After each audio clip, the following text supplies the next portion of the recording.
We turn to the elite American Special Forces in action during a prisoner exchange.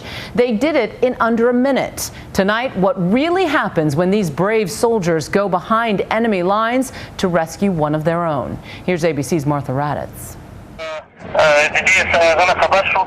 It is an extraordinary encounter like no other we have ever seen.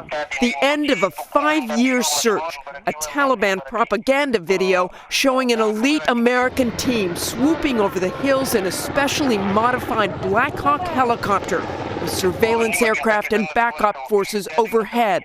On the ground, the enemy, 18 Taliban fighters, the two sides about to meet because of this man, the only American prisoner of war held in Afghanistan, Army Sergeant Bowe Bergdahl. Bergdahl's captors have now brought him to this remote meeting point, and the Americans are coming in to pick him up. It is clearly a battlefield exchange. You can see the Taliban have their soldiers on the hillside with RPGs and machine guns. We've got our soldiers in the helicopter with assault rifles. The pilots undoubtedly are watching those Taliban rocket-propelled grenades, powerful enough to take down those Black Hawks.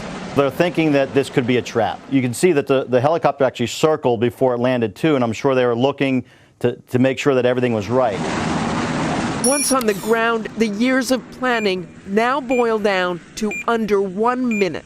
Bergdahl, carrying a bag, is escorted by 2 Taliban across to 3 Americans, dressed in civilian clothes, who quickly approach. They've obviously got some kind of weapon so that if they need to shoot across each other, they're ready to go in case there's an ambush. But the flag and the number of men on each side have been prearranged by both sides as a sign of trust, according to the voice on the video. In these kinds of exchanges, you ask the other side to do a couple of things. You can kind of verify that they're following the plan. Amid the rapid greeting and handshakes, one American quickly runs his hand along Bergdahl's back. That's not a friendly gesture. He's looking for a bomb, he's looking for wires, something that would potentially make Bergdahl a human bomb. He's been in captivity for 5 years. You just don't know what his mental state is. You don't know if he's being coerced. Before that handoff, the Taliban video shows Bergdahl in the back of a pickup truck, head shaved, no beard, but blinking and hollow-eyed, as if emerging from the dark for the first time. They want to keep him in the dark. If they're going to give him back to us, they don't want him to be able to tell them where their locations are. Experts say Bergdahl probably did not know what was happening to him.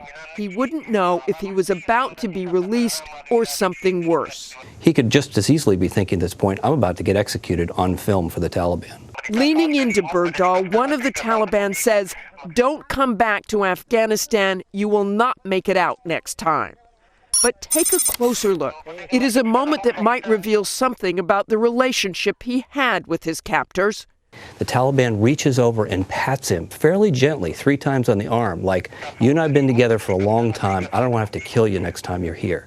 Within 25 seconds, his American rescuers are guiding him to the helicopter, one turning to walk with him, the other 2 walking backwards, not wanting to turn their backs on the Taliban until the final moments. They're watching, they're checking their back, and they want to make sure that as they go out, that nothing's going to harm them.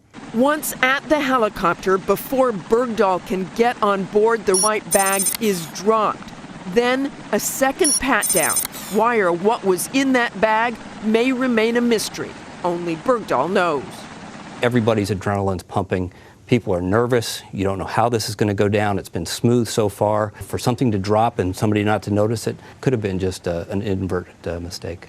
The video released today will add to the other mysteries surrounding Bergdahl's disappearance. Controversy has swirled since his release over how he was taken into captivity 5 years ago.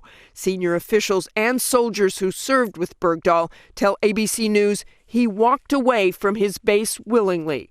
The Army is preparing an investigation and wants Bergdahl's side of the story as well. Allahu Akbar!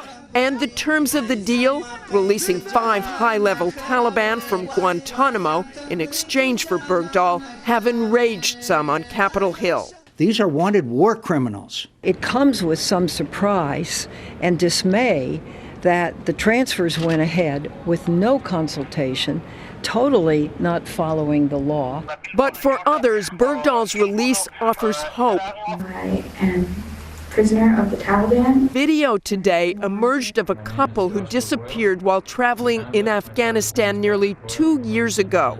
American Caitlin Coleman was 7 months pregnant and traveling with her Canadian husband when they went missing.